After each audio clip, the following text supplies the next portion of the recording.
Disclaimer: the information and education material contained herein is meant to promote the general understanding and dialogue of Gans processing.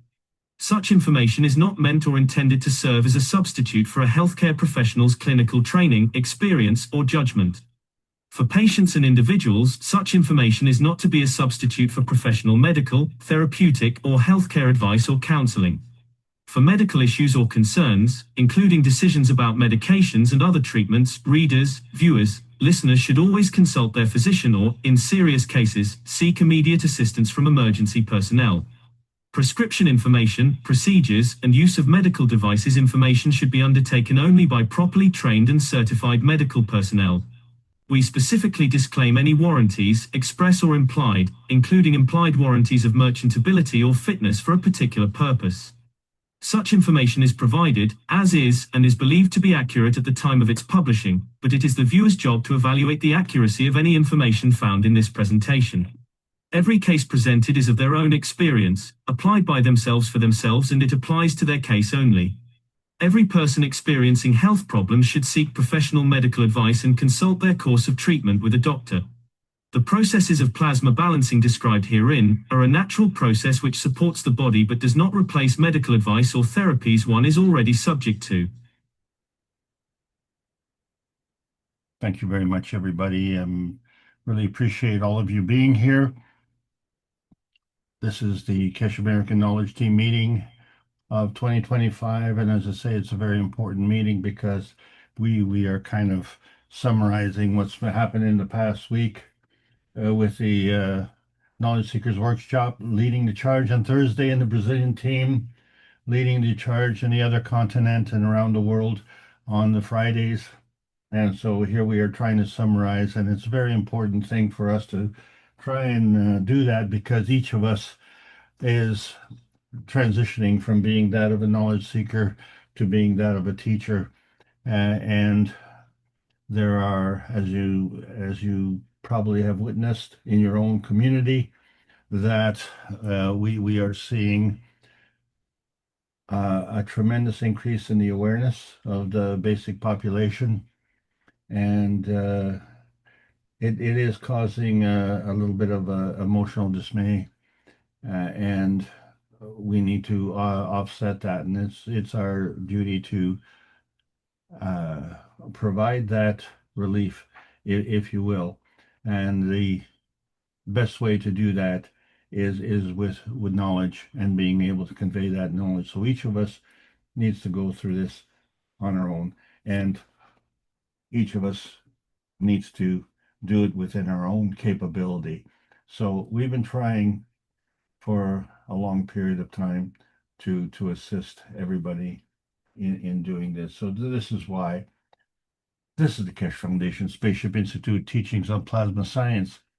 We are entering a new phase, the basic Gans tech.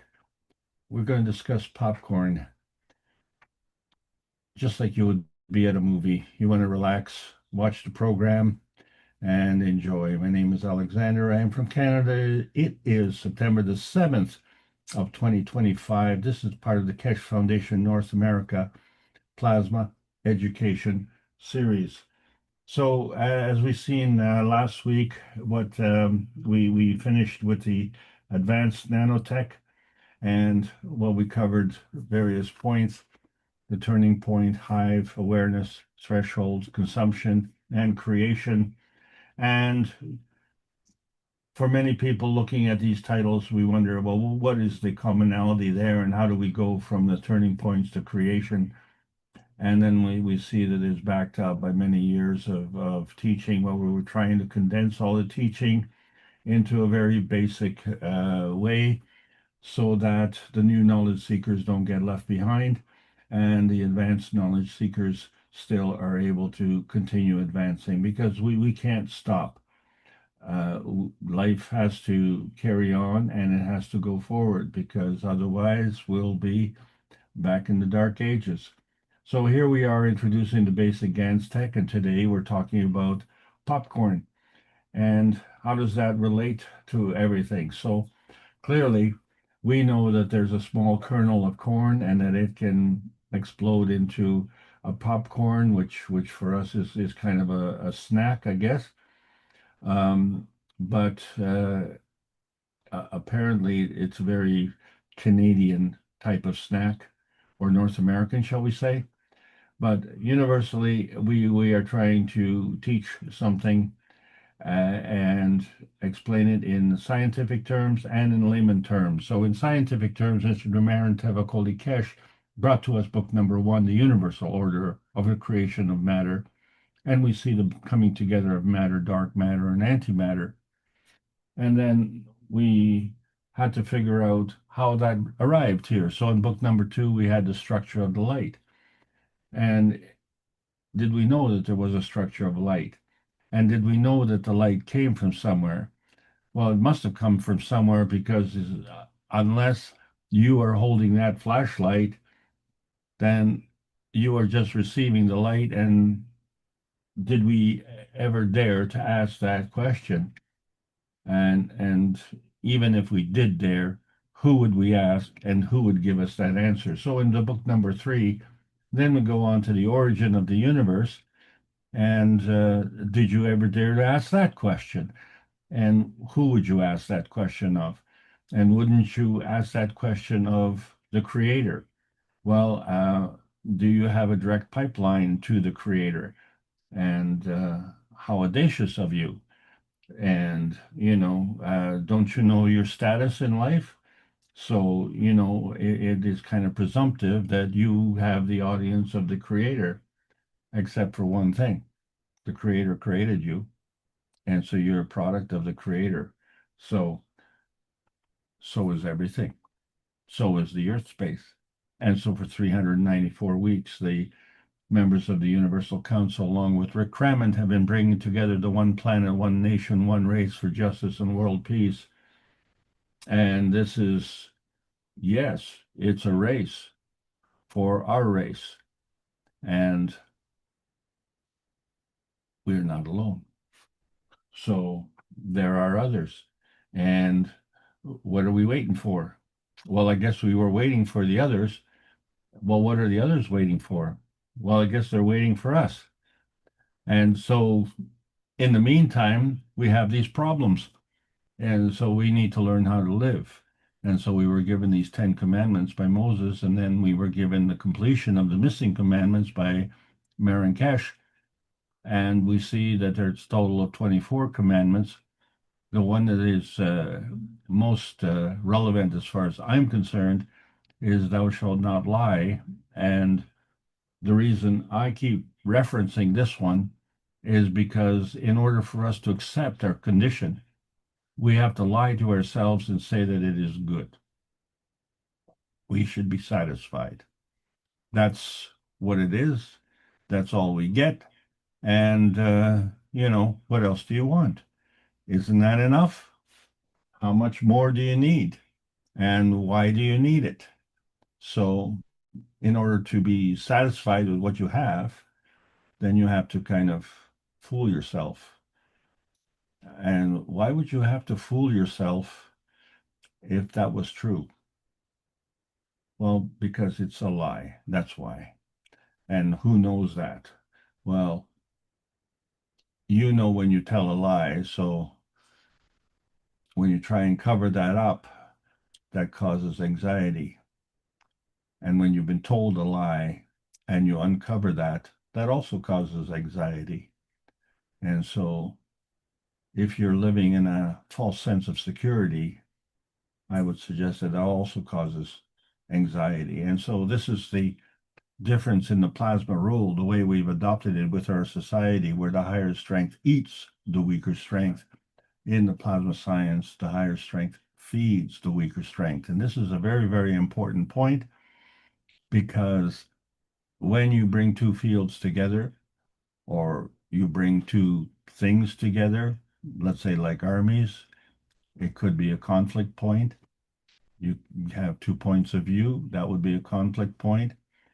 But whatever engagement is involved in that, it's a binding point.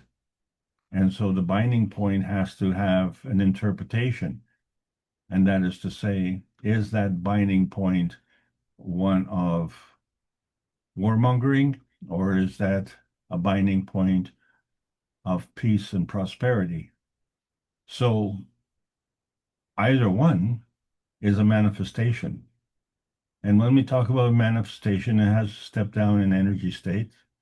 And so we refer to that as density.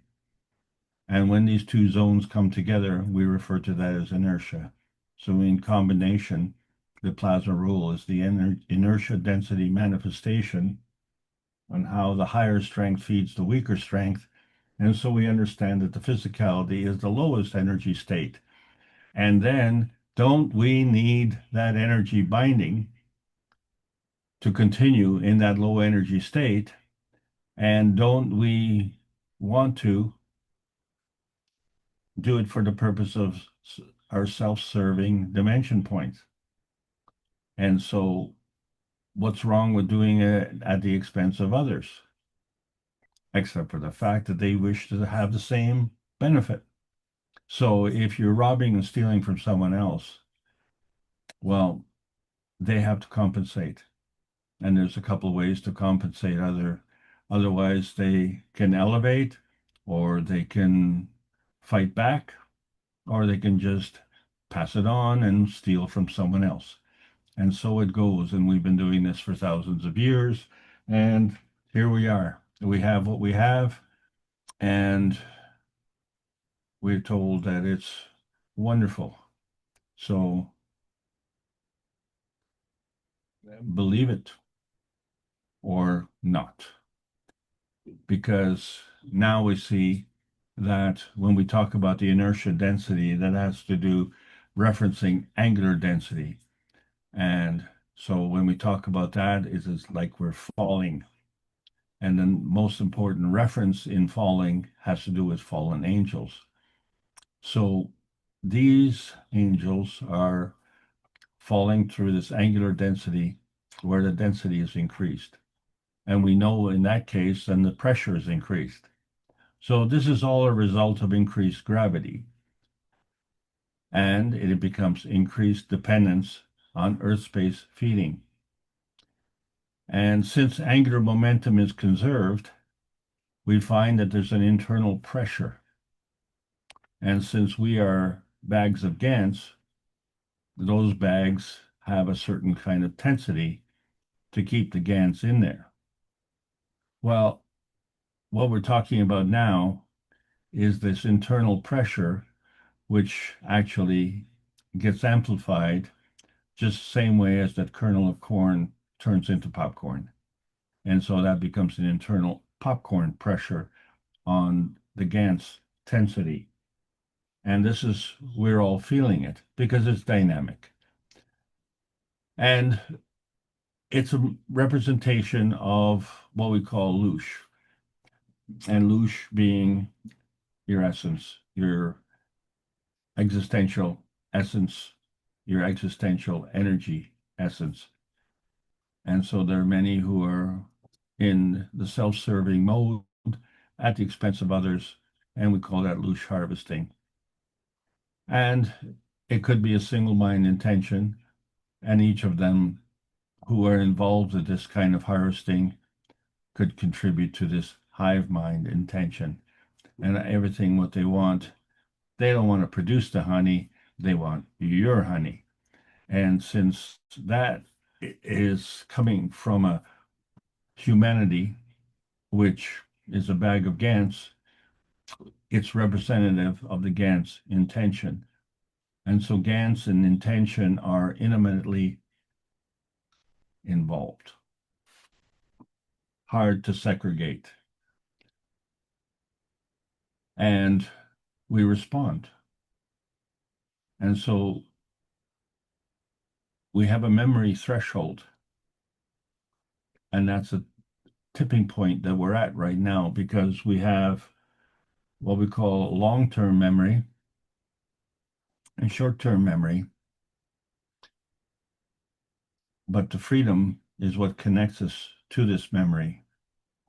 So some of this long-term memory is what we refer to as a lifelong memory, and that is within our DNA and in our RNA.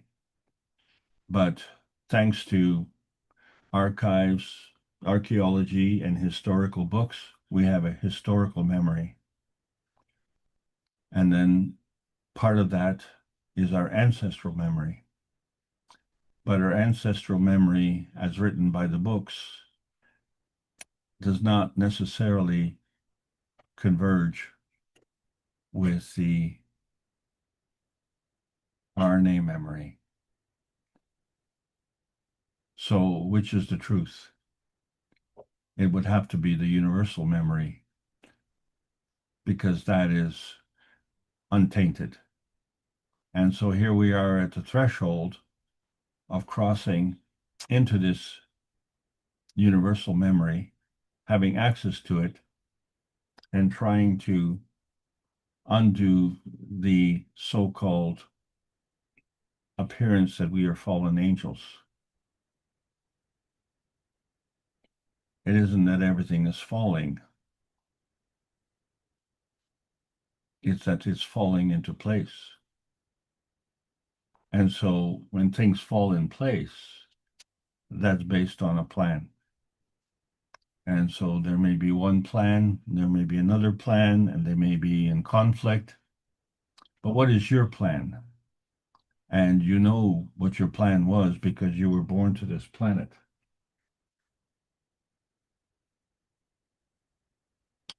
And so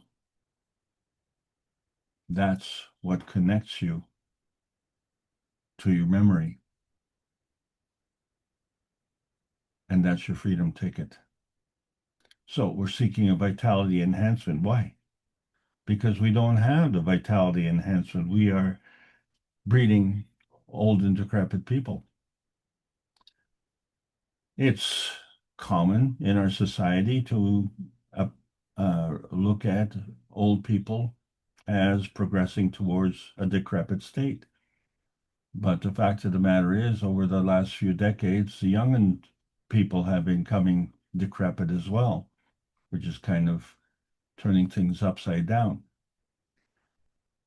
So in reality, it's not whether you're old or young, it's whether you're healthy or decrepit. So we are having a depletion in our vitality.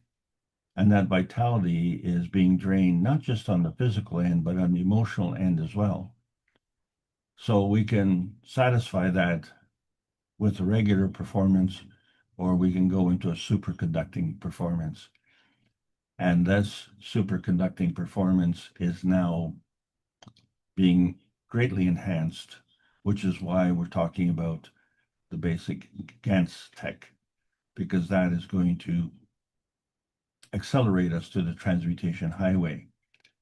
And acceleration is a very good word because let's face it, being falling angels, you kind of accelerate into that gravitational state. So if you're going to elevate, you want to accelerate into that magnetical state. So when we look at the lowest transmission state, the carbon 12 state, which represents physicality, and there you have frequency, pressure, and heat. And then you elevate to the next stage, the carbon 14 state, which is the transition state. Those factors are not at play anymore. We are in a plasma state. And there is an even higher state, the transmutation highway, carbon 16, etc. And these are all isotopes of carbon. And why is that important? Well, we are organic beings, which means we are carbon-based. And it also means that we are very animate. And this is exclusive to animate beings because the inanimate beings tend to be more in the inorganic state, and that is silicon-based. So, however, that is not necessarily a rule, as there are exceptions, but fundamentally, for the purposes of this discussion, the carbon highway is our organic freeway. And we know that because we created the cups of life. And so that was disclosing to us the nanocoating process of the monatomic science. But the fact is, we created Gans from this process, and we were able to do this in our home, and we were able to do this for the cost of a basic meal. And it represented our inner strength. It represented our emotional strength. And that strength came from our physical strength. So we had a physical Gans and we had an emotional Gans, and the two worked together.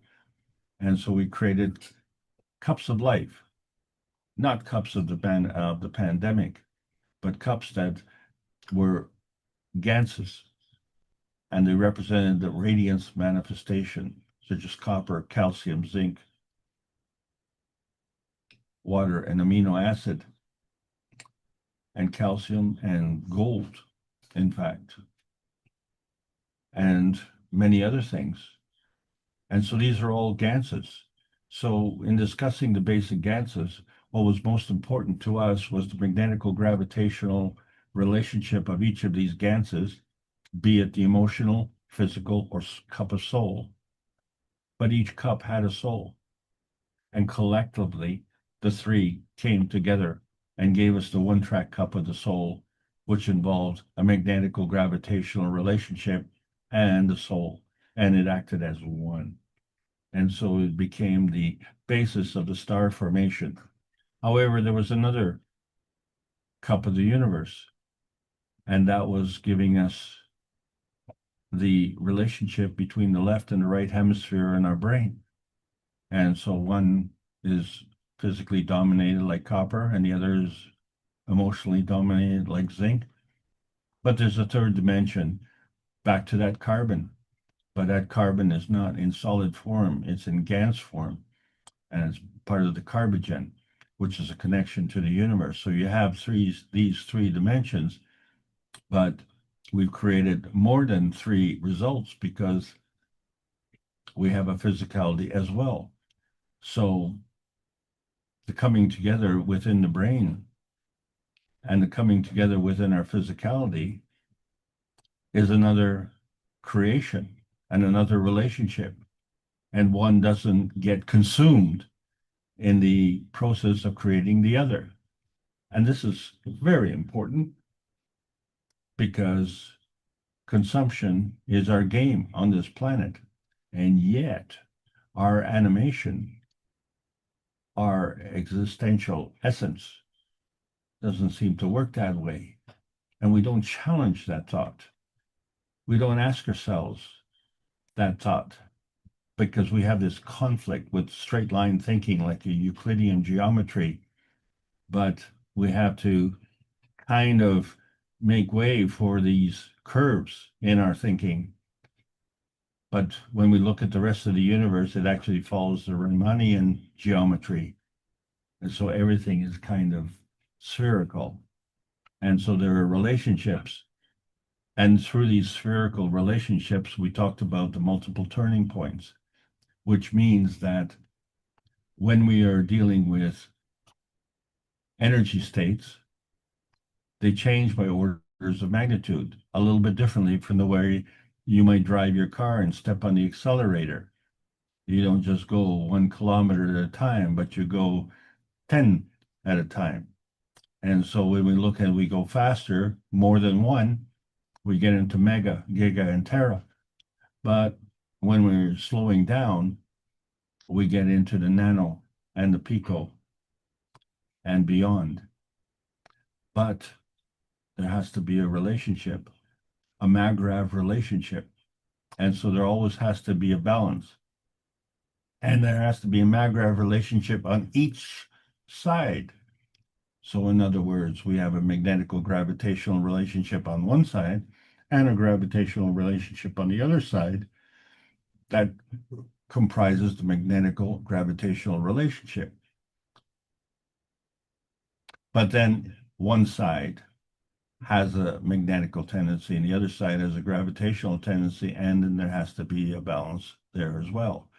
And we didn't say where this has to be. We're just talking about references of levels of magnitude, nothing more. So we have to look at these three dimensions and say, wait a second, we have to step outside of the box and see that we are now in the beyond Beijing box, if you will, where we take these rotating fields, these rotating Gans balls, and they're different. And they come together and they create a field. In that field, we are now able to produce gold, and we're able to produce mass quantities of gold. And this was displayed to the public on May the 10th of this year. And we find that it's kind of representative of the way we have been prospecting. And so we know that this is not only man's occupation, because men are not the only gold diggers. So there is a difference. What is in the matter plasma dimensions, where one is gravitational, where you can touch it and you can see it. So that means it's physical, but there's another in the magnetical domain, which is plasmatic, which means you cannot touch it or see it, but they are next to each other. And so man is feedback dominant, because all of our results, everything we believe with respect to our experience, is part of the feedback, whereas the belief is the feeding. So if we only believe what we experience, we're only seeing half the picture. And that half of the picture is the matter plasma dimension. So there is another dimension. And so we have used the nano alignment to demonstrate this. So we created the nano coating process to demonstrate the carbon nanocrystals. But these carbon crystals were on the surface of a copper wire. And we created a field alignment, and these carbon nanocrystals were actually diamonds, and there were multiple layers, and they had a magnetical field, but this magnetical field was completely wrapped around the wire. So if we understand the conservation of inertia, and so we talked about the atomic state, where we had the balance in the magnetical gravitational fields. And then we discussed the nanostate, where we had the turning points on the magnetical gravitational fields. Now we're discussing the Gans state, which has the same attributes, the magnetical gravitational relationship, and it's always balanced. So one side has a balance and the other side has a balance, and the two balance each other to get that point in between. And this is how the two fields come together. But they are interconnected because of the many turning points that we can go through. So we can have a balance on a Gans state, or we can have a balance between states, like a Gans on one side and a nano on the other side. And we actually did this. We did this in the Gans coating. We remember the copper wire, and it was nano coated. And then on top of the nano coating, we applied a Gans as a nano solid. So what we're talking about today is what this Gans coating looks like. It's like a Gans popcorn. So what does that mean? Well, it's kind of like the Gans itself is freaking out, and it just kind of blows up. And before we understood this, we were talking exclusively about the Gans and the nano coating. But in between, we discovered the pico coating. And when we look at the pico particles, we find that they very much looked like the beginnings, or seeds, if you will, of the Gans, because we had that similar structure. So if we look at this structure closely, we can see many points and many points of perpendicular energies as they emanate out. So we talk about this Gans freakout as being a popcorn, and it's popping up. And so this energy is moving towards the surface perpendicularly. And so if we identify the opposing forces, those would be field forces that have been growing from a seed, from within. And so what does that mean? Well, the perpendicular charges were negative. And in the plasma science, that is magnetical. And so when we look at the field forces, so they have to be opposite, the positive charge. In the plasma science, that charge is gravitational. So we have a convergence of gravitational forces in the core and a dispersion of magnetical forces all around this Gans popcorn. And so the difference is between the nanocoating and the Gans coating is that the Gans is a gas in the center. And it goes through this process of like an explosion of energy. But it isn't a destructive explosion. It is contained within a balanced field between its magnetical gravitational field forces. And so each of these Gans particles, which we refer to now as gas as a nanosolid, and to differentiate between what we call a nanocoating, which is a carbon as a nanosolid. This is now a gas as a nanosolid, but it could be anything, as we've discussed. It could be carbon, but it could be calcium. It could be zinc or copper.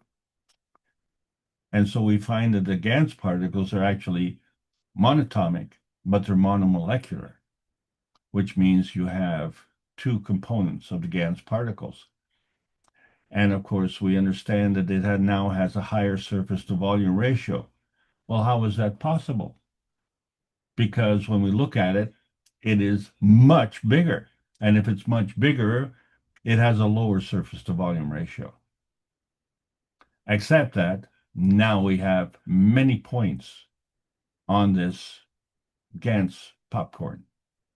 And so when we add up all of these points, they add up to a higher surface to volume ratio individually and collectively. And so we have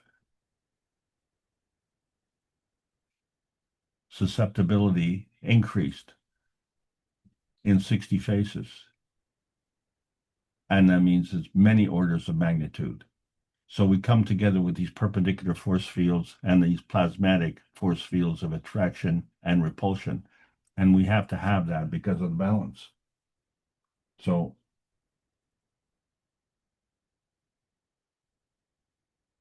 if we talk about 60 faces, something that we can relate to mathematically is an icosahedron.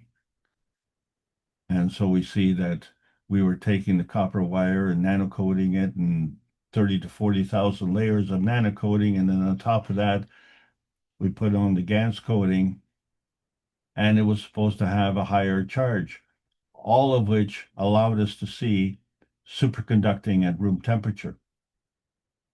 And where else did we see 60 faces? Well, in the hydrogen connection with carbon-60, which allows us to have the energy from the source and the field connection of the carbon-14 and the energy coming from the universe. And that's where we're at right now.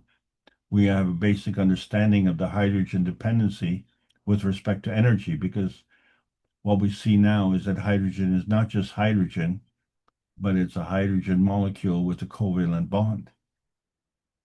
And that means it's either orthohydrogen or parahydrogen. It's still hydrogen, except that the poles flip. So we may have two poles that are the same, or we may have poles that are opposite. But we find the polar opposites are the same. They're either alike or opposite. But the performance is significantly different. So you say hydrogen is just hydrogen. Well, the thing about the universe is that something is always something. Nothing is nothing. So when we say something is something, it's as opposed to being something else. So what is it? And so we've seen the Gans. We could have the Gans without the copper wire, without the nanocoating. We could just harvest the Gans. And then when we brought the Gans together, then we found that as it stayed within that containment, and in this case, one was a cup and one was a carafe, and we found that not only was there a formation, a rotating formation created, which represented an energy force, but also a hole. And say, well, is there a hole in my Gans? Well, if the Gans acted as a popcorn, it meant that it would expand. So that kernel of corn, which was at the center, has now expanded. So what was left behind? Was there a hole? Or is there a soul in that hole? As we talked about, the manifestation of the magnetical gravitational relationship with the soul in the cups of life. And so now we introduce a charge, and that charge is an emission that's magnetical and an absorption that is gravitational, the emission being negative, the absorption being positive. But we create two different kinds of energy. One is a polar energy, where the energy is emitted out of the poles and goes around from the North Pole to the South Pole. But since the energy is a two-way street, then the energy, a complementary energy, goes from the South Pole around to the North Pole. But in that process, also it creates a rotating field. And that rotation can change in speed, can change in strength, and can change in direction. And so now we have factors that affect the flow of energy. And so now we understand why we have the Grand Central Station of Earth Ganses, because we have all the periodic table of elements represented by Ganses, and you can see they come in different colors and different consistencies, but each of them is representative on the periodic table of elements in one fashion or another.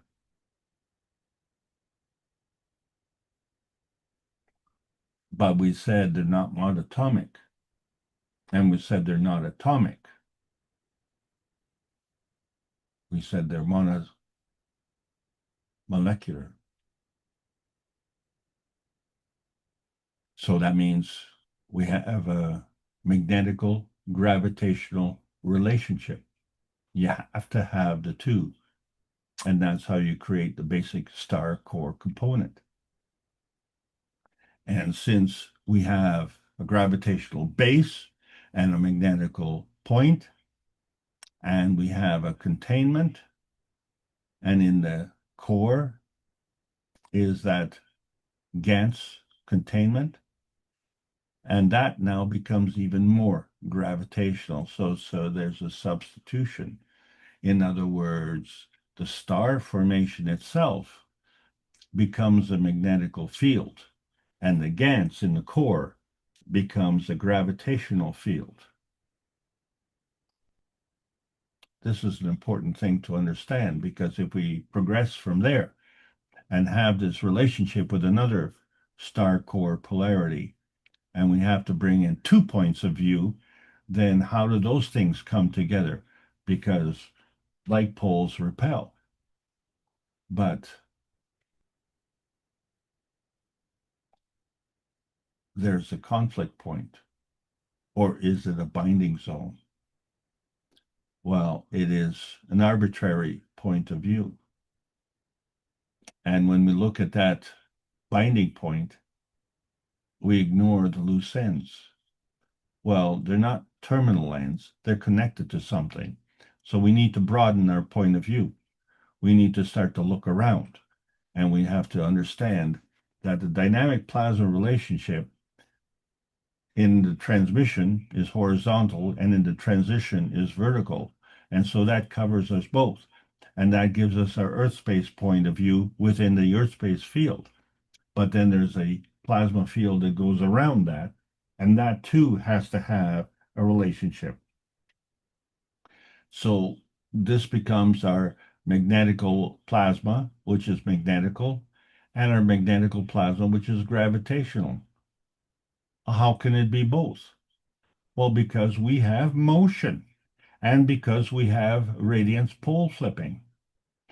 So our vertical emission, which is part of our feeding radiance, becomes part of our vertical absorption, which is the feedback radiance. And that is fed right back into our gravitational plasma, which is at the core, just like the Gans in the star formation. So we find this inertia point is that gravitational inertia point at this turning point of view. That becomes the manifestation points of view. But then we have the concept of duality. It's 2 points. They work in tandem, like a partnership, and we call it the twinity. So it's not only just the star formations, but it is the creation decay relationship partnership. So if you have a creation on one side and a decay on the other side, there has to be a balance, a conservation of energy. So this is part of the ray motion, where that is part of creation. So we have the natural creation relationship with the natural decay on one side, and the natural creation and the natural decay on the other side. And so there is this boundary, this bonding factor. And since we can't see it, we just have to acknowledge that it's there and try and come up with an explanation that may or may not be satisfactory. But, who cares? Let's just fudge the details, except for one small little problem.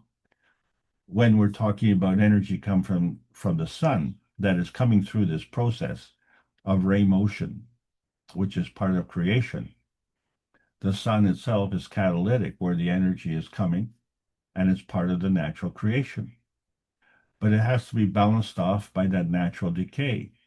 Except we don't see the sun atrophying, and we don't see the sun growing. We see the sun every day, and it is giving energy unconditionally. And so it's maintaining its energy flow, and it does this catalytically, and that's what it is, to be non-consumed. So why are we not operating in that basis? We are operating at a 20% deficiency because in that process of creating this natural creation, we're short. We're missing something. And where is it going? And is it part of the natural decay? Well, it becomes part of the natural decay because of its absence. So it's not a complete creation. And so we are shortchanging ourselves and we become consumers. How did this happen? When did this happen? And then we find that we all seem to have fallen into the same inertia point, shall we say, herding. And we're all linked up and exchanging energy in the same way. But we have to understand that these are the principles of magnetical gravitational relationships, so they always have to have kind of a balance. But since we are running short in the physicality, where is that extra energy? And so we find that it is either expended, not being replaced, being stolen, or we just plain leak like a Gans bag. And so when we look at the concept of the twinity, we said there was 2 points of the nanotech, and then we found that there were the 2 points of the picotech. We could see these points, and they became 2 points of the star tech. This is the twinity of the nanotech. Well, once we went from the picotech to the Gans tech, that became the twinity of the Gans tech. So the rules are the same, except now where we've had the nano coating with a high surface to volume ratio, now we have the Gans coating with a lower surface to volume ratio, except it is more magnetical as a result of its higher gravitational charge, because it is accumulating all of the various negative points.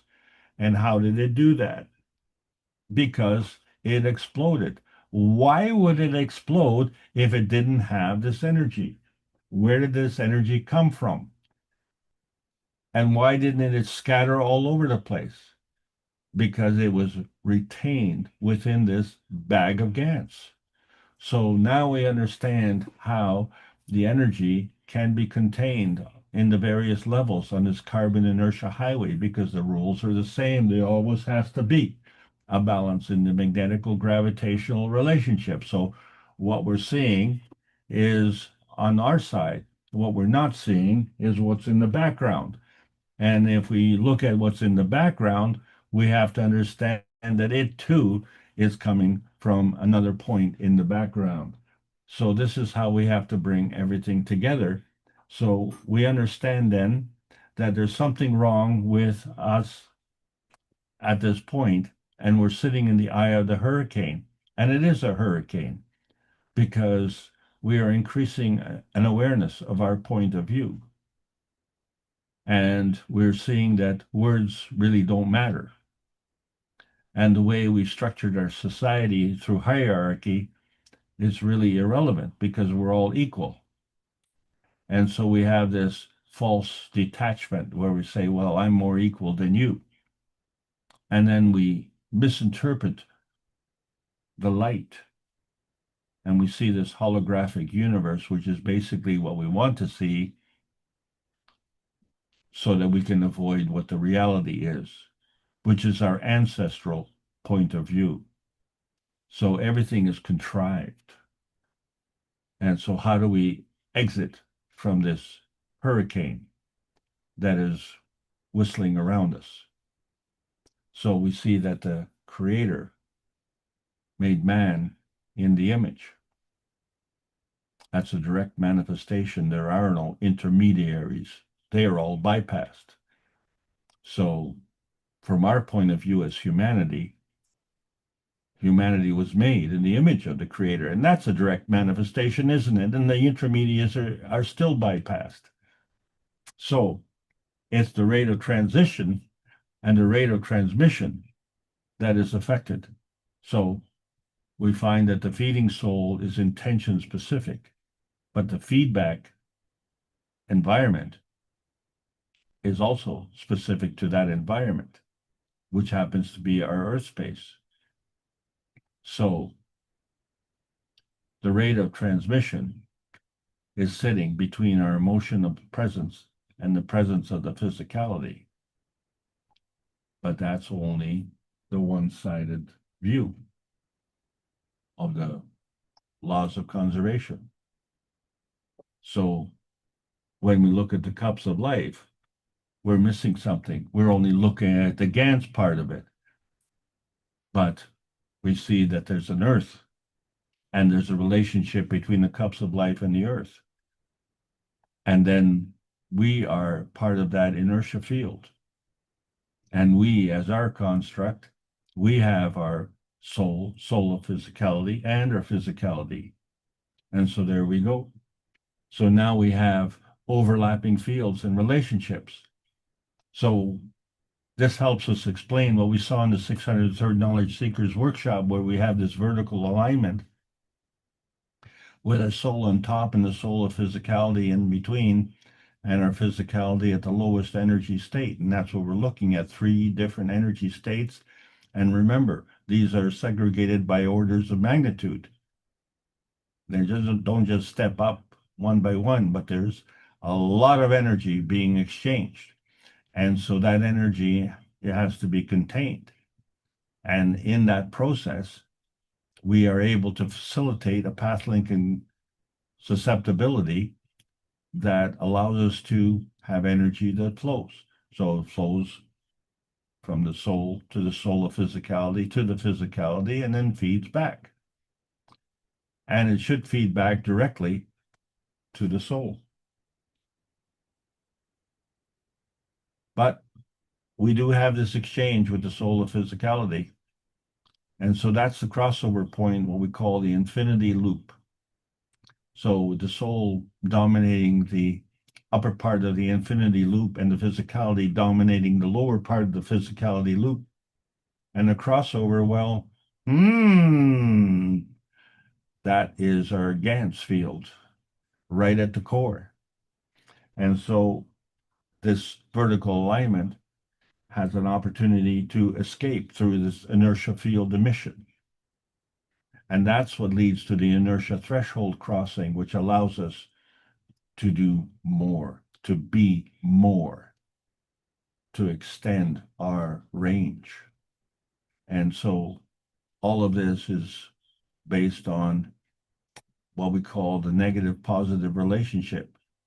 And wherever we are is an NP junction, the N negative transition matter coming together of the X, Y, and Z axis, the P positive, the transition matter of the X, Y, and Z axis of another track. And then those two fields come together to create this transfer state, an NP junction that emits on a polar basis. And that has a charge. And that charge is the direction of the flow. And since the Gans is at the core, the energy transfer is by many, many orders of magnitude because of the cumulative forces of the high surface to volume ratios of the points in the picostar that manifest into the Gans star that was the popcorn Gans.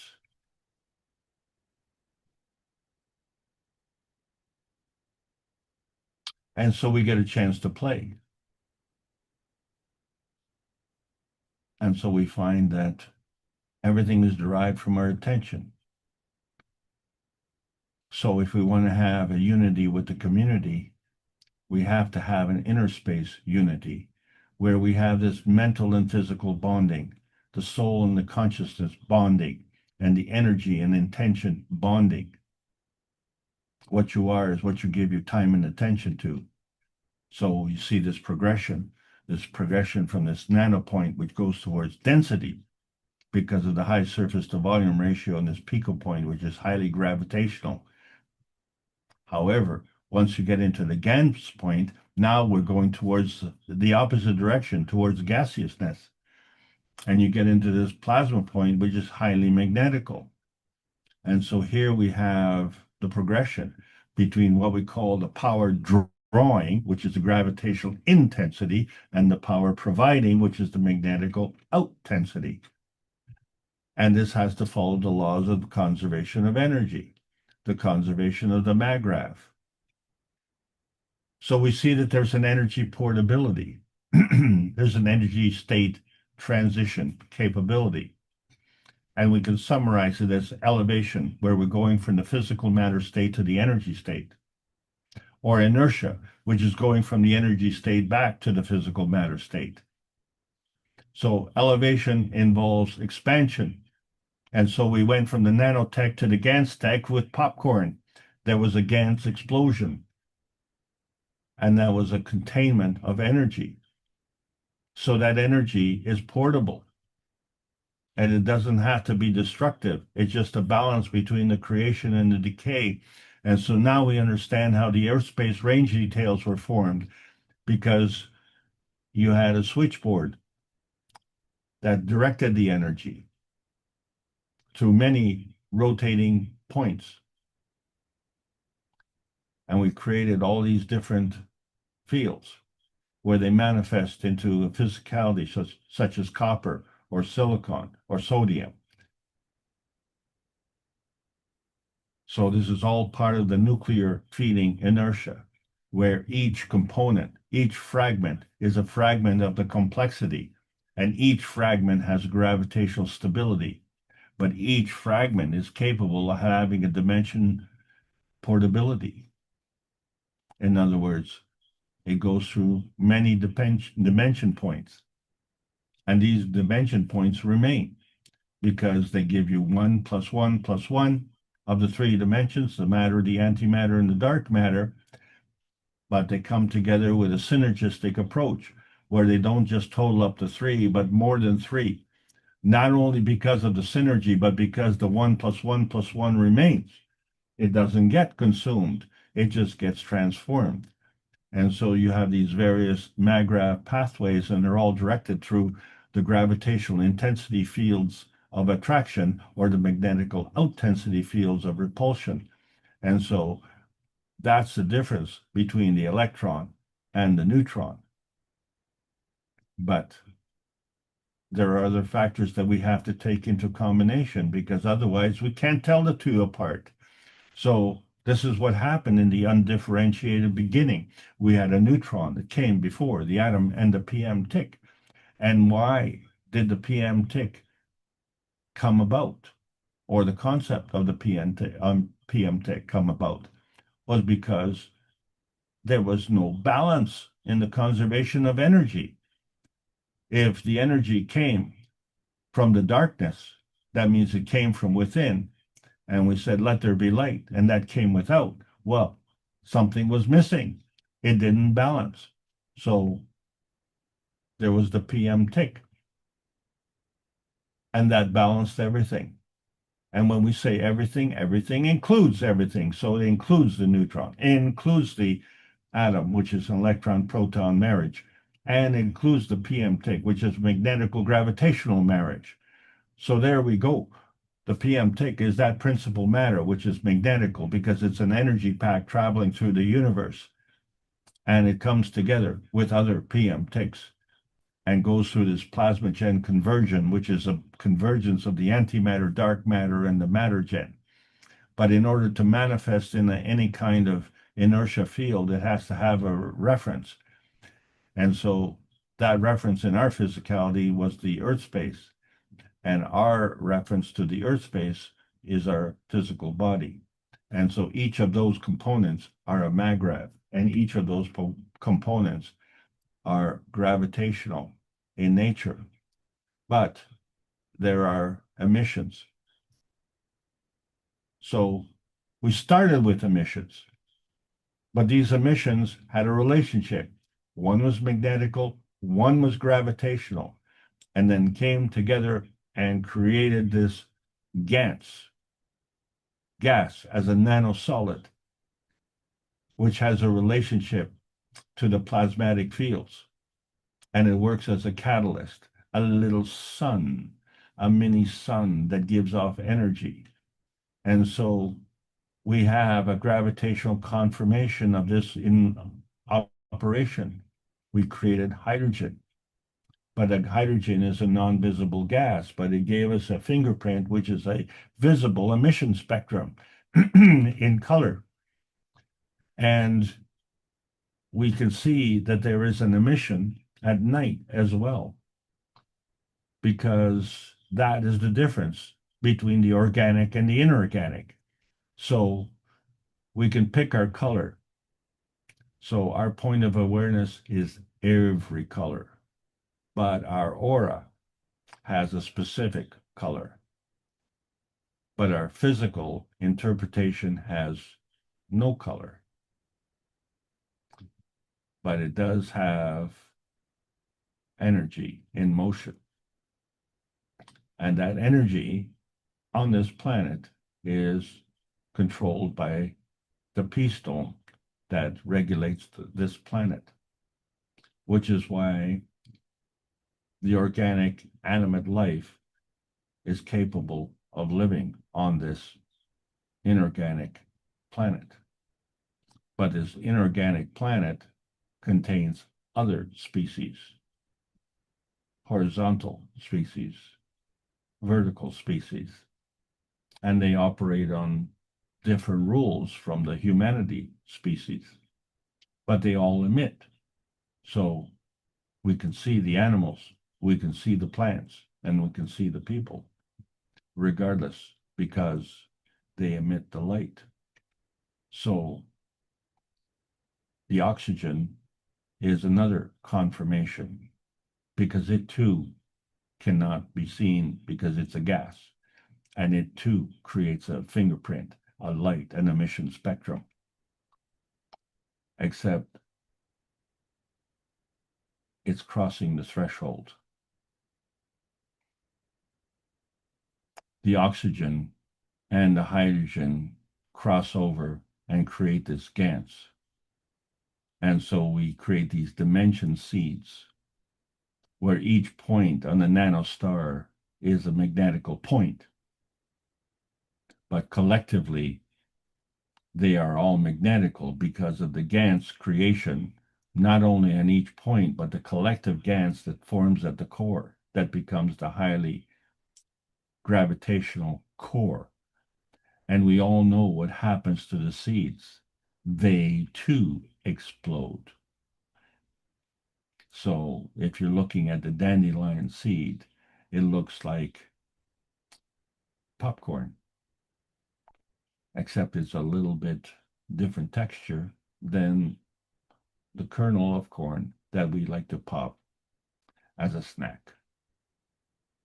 So the dimension star formations represent different points of view, and that becomes a magrav of singularity. So we have a soul point of view and a soul of physicality point of view. And then we can cross that threshold of awareness and have a different kind of physical interpretation.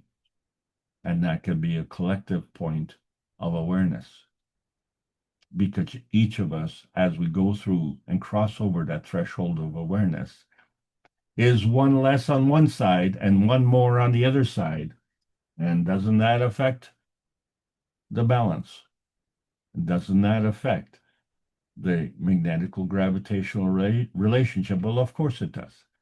And so we see that the Peace Dome reactor that we demonstrated in Beijing, it had a shielding. That is one dimension point. And it had a star positioning. That's another dimension point. And it had a possession where we created the Gans of gold. And that was also a dimension point. And that Gans of gold manifest into the physical gold when we took the energy out of that Gans with our gold finger. So now let's connect the dots and see how we bring this energy that's manifest, how this energy is being created in that factory we call mitochondria. And so we're looking at practical points of this practical reasoning to understand how we go from that road to self-determination, or is it a road from self-determination? Let's employ a practical philosophy, practical solutions. Understand the practical currency of life, the currency of the Creator, the true shimmering awareness, the Magrav relationship between our earth space and our inner space, the Magrav relationship between man's universe and our sister's universe. It has to be there. You can't have one without the other. Or the Magrav relationship between the universe and the unicos. Again, there is no end, is there? There's only a continuity, and then there's a method of passing through that continuity where we are seeking refuge, where the humanity inertia Gans shielding has many points to shield us from hostiles and aggression and environmental harm, from fear-mongering and from emotional abuse. And that's important to us to have this Gans shielding because we are bags of Gans. And that's the point. So we are talking about introducing an artificial awareness to open up the generational point of view. Artificial intelligence gives us a rapid generational learning, but what we need is a rapid historic generational learning. And so for that, we have to cross that threshold of transgenerational awareness to really learn from the teachings of the Creator, not from intermediaries. And as we saw from the teaching of the elders of the Gumbanger tribes, where they say a ghost is coming, as they try to revitalize the oral tradition, they realized that the ancestors of the elders were taught by beings who came and went as they pleased. And so they were the ones who were taught to teach about, to live off the land of the bountiful harvest of the land.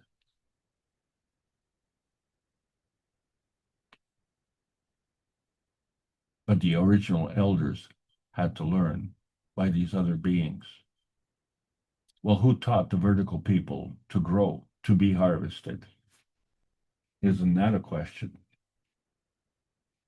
So we have depended on supplementation due to consumption through an acquired knowledge, which was a conditional teaching by ancient teachers, as opposed to the unconditional teaching by the Creator. So we now have a new awareness, a historical threshold between the cosmic feeding and the loose harvesting. So when we look at the 604th Knowledge Seekers Workshop and we see humanity's cross as a burden, the soul of physicality as being that threshold, and how the soul migrates to the physicality and crossing that threshold. That's our burden, isn't it? And all of our lives, we go through that with no answers. And the other problem is, who do you ask? So now we are starting to come up with some answers because we have this integration, which is coming where we have our self-sufficiency coming together with the body, mind, and energy, which is a manifestation by the Creator. And we are strong, united, and focused and sovereign, which is a manifestation by our humanity. And so that lightning bolt comes in the image of the Creator, that spark that turns the kernel of corn into a popcorn, that Gans, which is emanating, pushing us into this uncharted territory. So we are with the herd at the turning point. Gans is a star functioning like the sun. And there are many stars beyond this nano-monatomic state, and they're covering the range from decay to radiation. So we are part of not a different kind of AI, ancestral intelligence. That's what we are. We are the technology, the inertial product. We are the image of our dimensional convergence point. And so we get to choose.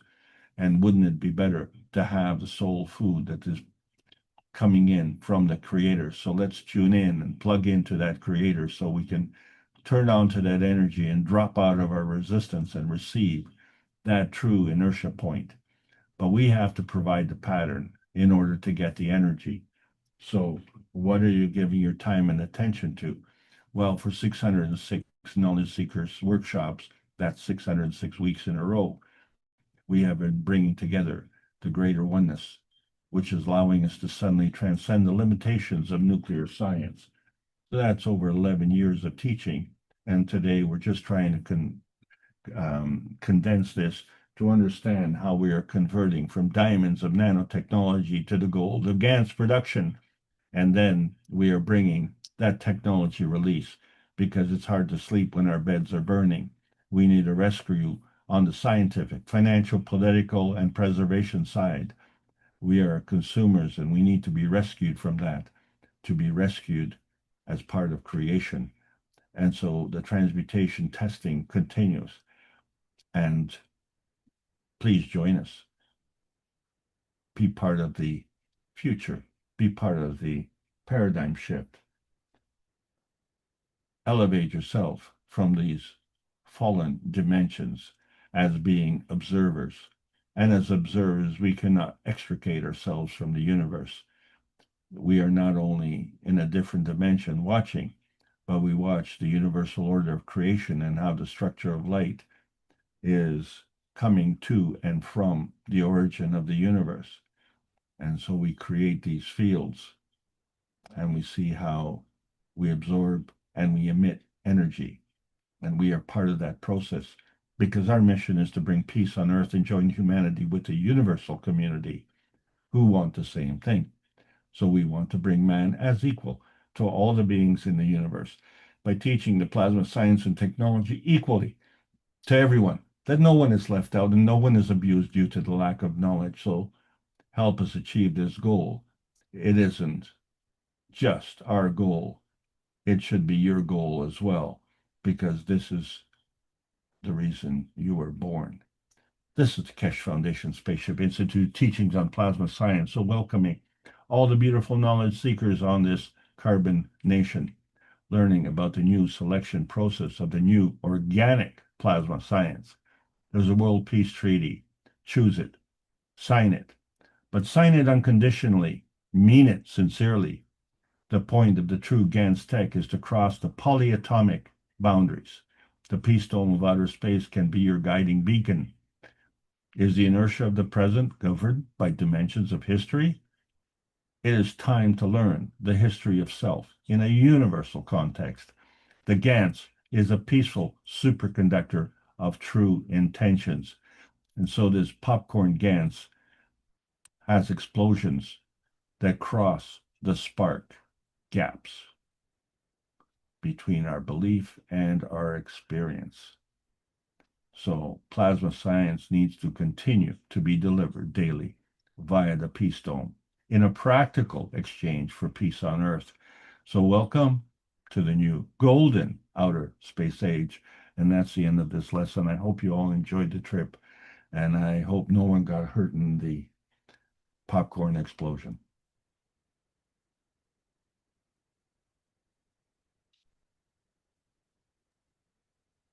Okay, very good. Thank you, Alex, for that feeding and that enlightenment in so many ways. I thought it was a good example. I put in the chat, popcorn sure changes when matter state energy is introduced to its environment. That's a good example. I can hear it pop. I spelt here wrong, Hear. Smile. Same with the H2O as a solid, liquid, or gas. And then, of course, I put in this idea of we've been nano coding for thousands or millions of years, even though we didn't really understand that we were opening up the atomic structure of the material, just a thought to share. But we've been nano coding for quite a long time, not realizing what we were doing. Very nice presentation. I think there's a few questions in the chat. Perhaps we could go to Erm's question if she's still here. Yes, she is. And maybe this is like what we do in our body. Erm says, how does copper turn into carbon? Or does it just show another face, Alex, of itself? Well, there you go. Isn't that the question to ask? So when I first learned about the nanocoding, that's what I thought. I thought the nanocoding was the monatomic structure of copper. But then Mr. Kesh introduced the testing of it to see on the sp2 and the sp3, which disclosed the carbon.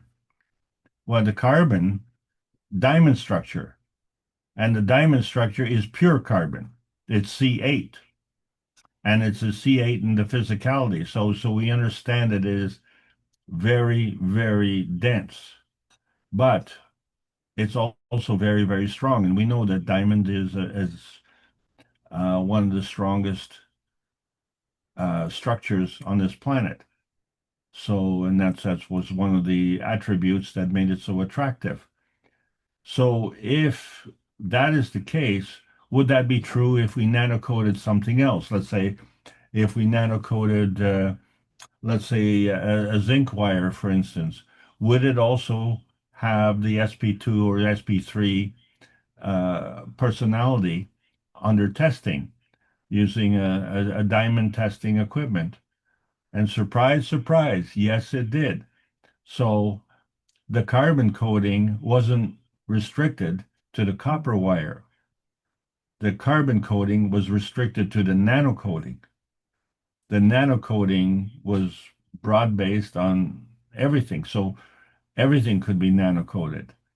And hence, after that, if we could put the Gans coating on the nano coating, then after that, it's just a logical extension that we can Gans code everything. And what do we have? We have the Grand Central Station of Earth Ganses, right? And so each one of those was able to be created. And they all had a unique fingerprint. But what was the difference? The difference was that they were a plasmatic element attached to an oxygen. So they were an oxide. But the carbon itself could have been attached to a hydrogen. So it wasn't an oxide, it was a sugar. So we had CH3. And then we created all these other Ganses, like calcium carbonate and zinc oxide and copper oxide and carbon dioxide. And then we created amino acid, which has oxygen in it, and we created water, which has oxygen in it.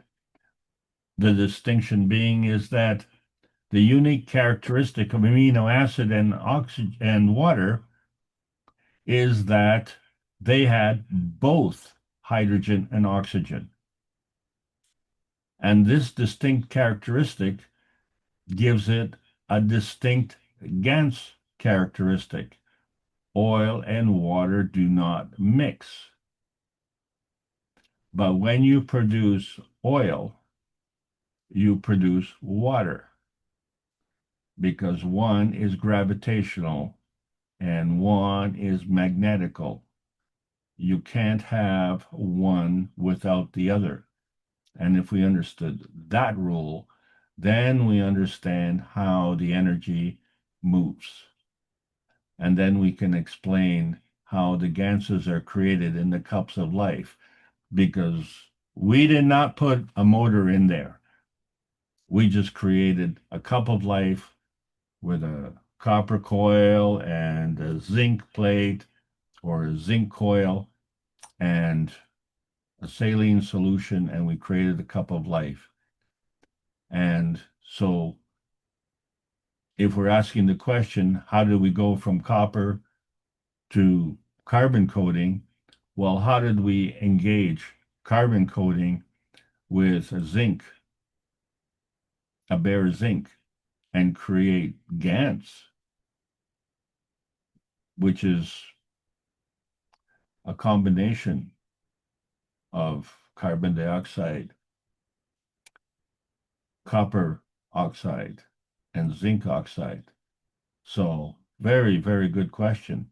So we are seeing this transition, and we are able to do this in our own kitchen or in our own basement. And it isn't restricted to man caves either. It just, children can do it. It's that fundamental. So now we have to see what is the practical meaning of this and bring it into our life today, because we can no longer deny its existence. Thank you for the question, Ryan.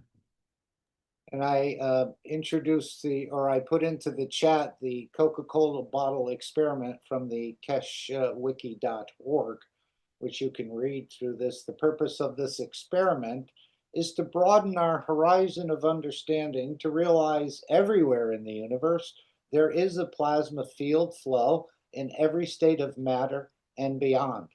And there's much more to it, but you can read through it and you may want to test it yourself. Very simple Coke bottle experiment.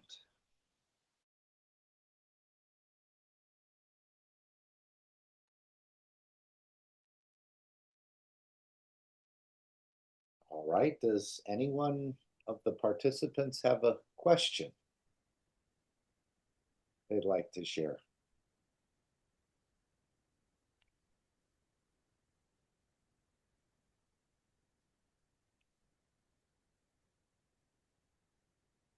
One of my questions was, can we manifest our physicality in two locations at the same time? Or is this reserved just for the creator to show itself in many faces simultaneously? And then I put in, I made the man in the image of myself. So I would think that is possible. Gail put in inertia field emission. Any comments on that, Alex? Yeah, Well, Alex, you can hi, show the Gail. picture. Hi. If you can show the picture again, I got a little confused about what was on the page.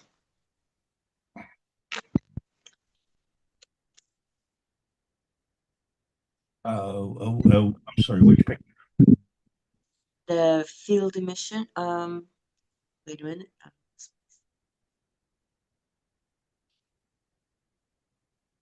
You had a picture,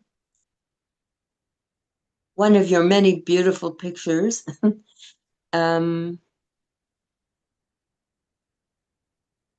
Yeah, inertia field emission.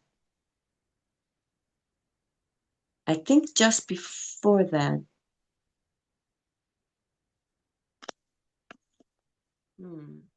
Just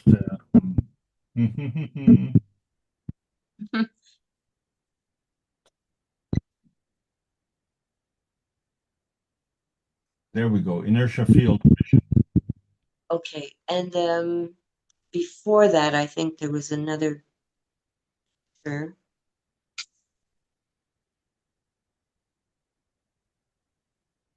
Even before that. Oh boy.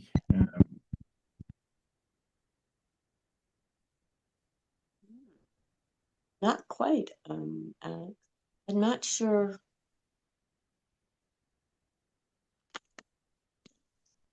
Doesn't say. Okay, so when you brought that photo in, I think you have quite a few of the same sort of thing. So are we talking about this one here? Oh, no, let's see, this one.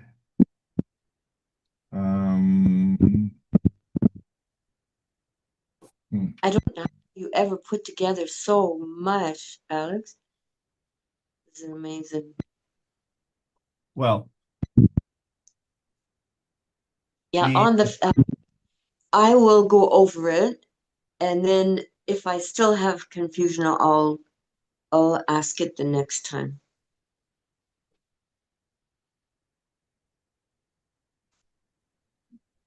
Or if it comes back to you in this session, Gail, that's no problem. What's the picture? But find his background, the one that you're referring to.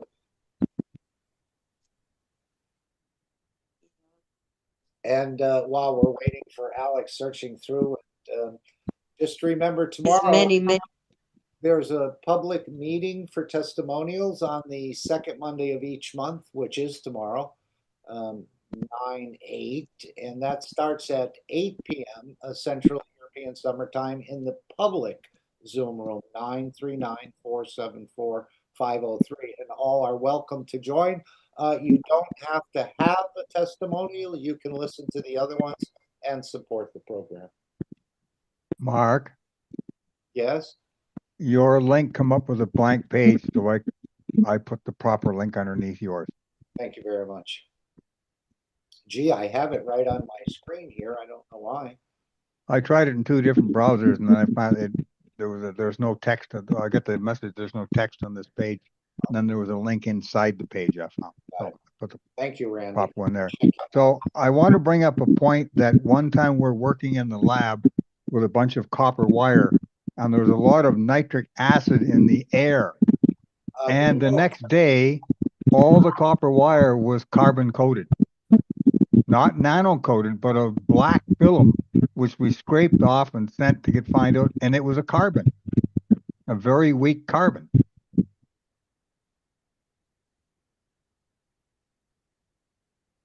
I didn't quite hear that, Randy. Gail, could you curb your mic, please? Okay, can you hear me better now? I think so, yes. Okay. So we were working with some nitric acid. It was just sitting in beakers and it was open. But on that same table in the lab was a roll of copper wire, bare. The next day, all that copper wire had a black film on it. Not nano coating film, but really bright. So we scraped it all off, sent it away, and found that it was a weak form of carbon. So I thought that was interesting with all the things we know now about Alex's excellent explanation today of what really happens in the nano coating process to carbon. So Did that happen in a field interaction? You never applied the nitric acid to the copper, correct? nope, it was laying on the lab table. There were about 5 beakers of solution with nitric acid in it with no tops on it. And it was just laying on the table. And the next day all that wire was coated with this black film. So it was really hard to scrape off. But we managed to scrape some off and we sent it away for analyzation. And they said this is a form of carbon. But that's all they said. Somebody must have snuck into your lab and applied it while you weren't looking. Well, I don't think so. Oh, can hardly hear How did you Gail. feel, Randy? Go ahead, Were Gail. you breathing in all of that? No, we set that up and I'm asking about. No, we didn't breathe it in because we had fans running when we were mixing. And then once we're done mixing, we shut the fans off, so the air was no longer being sucked out of the room. And then all the doors and that were shut. I've had something like that. Let me turn this on. My apothecary scale. Let me turn this on. Is it off now? No. Let's see. There. That should. No, still not on. Not yet.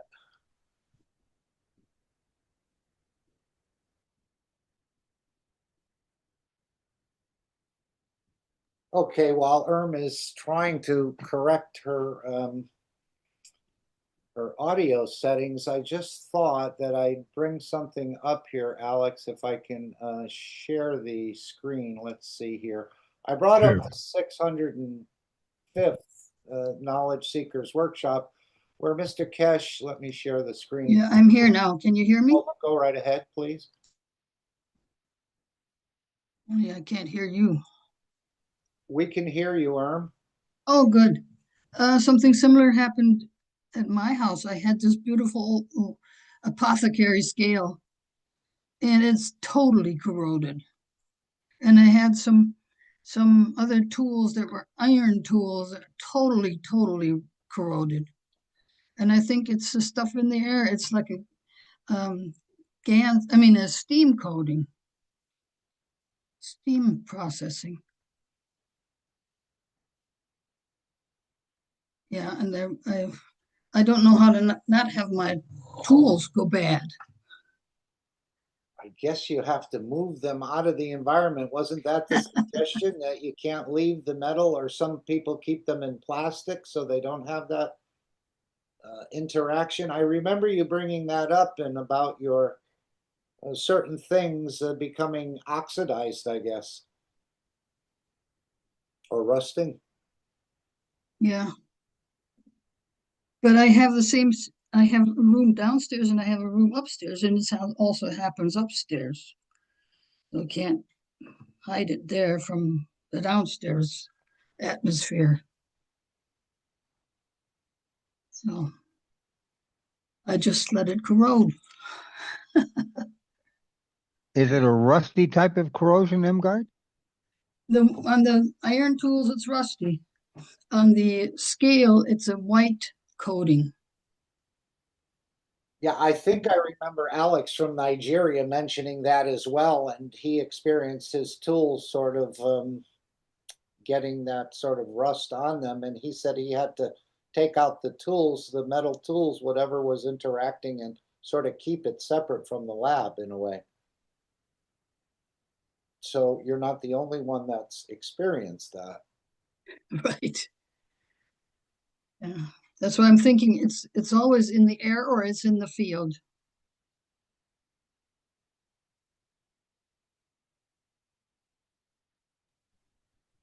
And originally when we were putting things in the refrigerator to make, I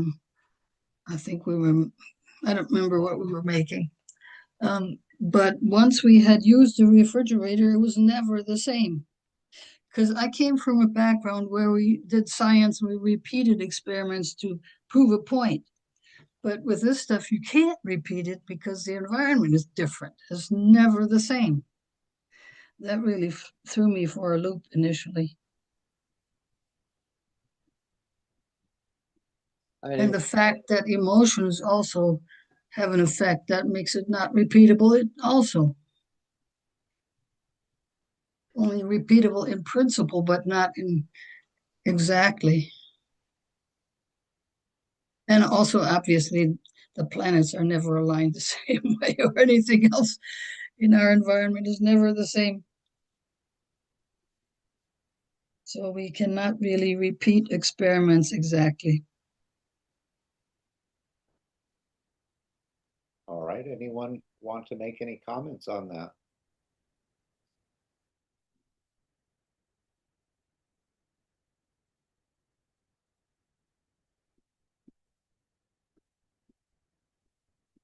All right, let me bring up, I'm going to share the screen and just bring up the 605 part where Mr.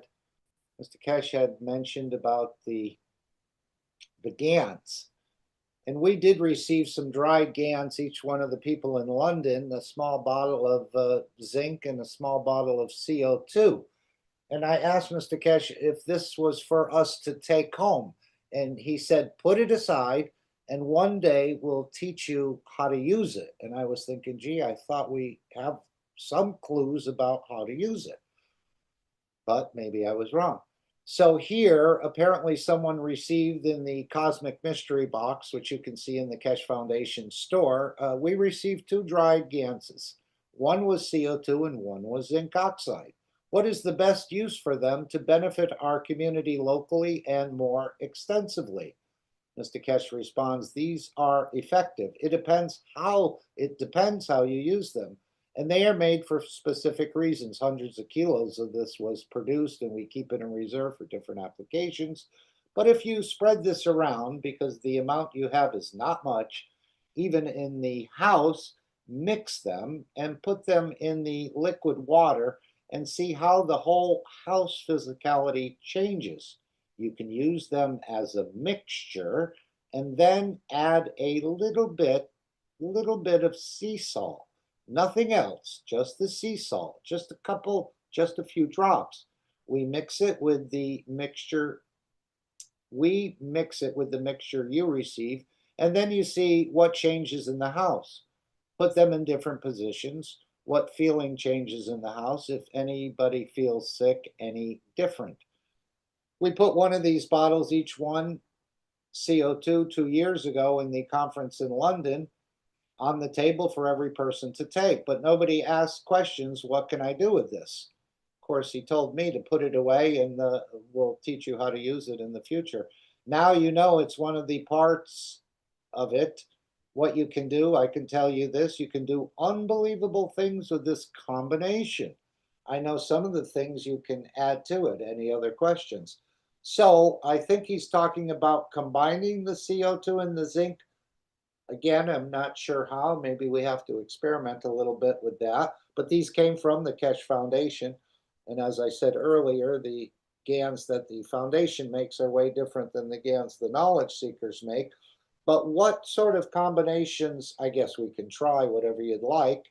I did buy the sea salt yesterday, and anyone want to give any input on what to do with these a little bit more? Okay, we'll add the salt. What's the reason for adding the salt back in? I thought the salt was rinsed out. That's the way we were taught to make the Ganses, rinse out. Of course, the first rinse is the most powerful one, and we put it down the drain. But and of course, we reserve some of the amino acids that are produced in the salt water. But any input from anyone on these Ganses or combination of Ganses? I remember he gave you something with the zinc and the CO2 for someone. I think it was 3 to 1. Do you recall that, You were talking about doing something, helping someone perhaps? A while ago, there was some kind of a zinc and CO2 thing. Right, I think. My dog with seizures. No, it was after that. It was just in the recent weeks, I believe. Maybe it wasn't your question. I thought it perhaps was. Anybody have any input? Alex, others? He said you can do unbelievable things. And of course, that's just one of the things. Any comments? If not, well, Alex, you can take the screen. Yeah, see, my comment is, and I think there's other people, I'm reluctant to use it until I find out what unbelievable things I can do. Otherwise, I might have used it up and not done unbelievable things. That's always my hesitation. So should I be concerned about that? No, I think you have quite a bit there. It's probably 50 grams or more. So I'm not sure. If you look in the bottle, I think it'll tell you.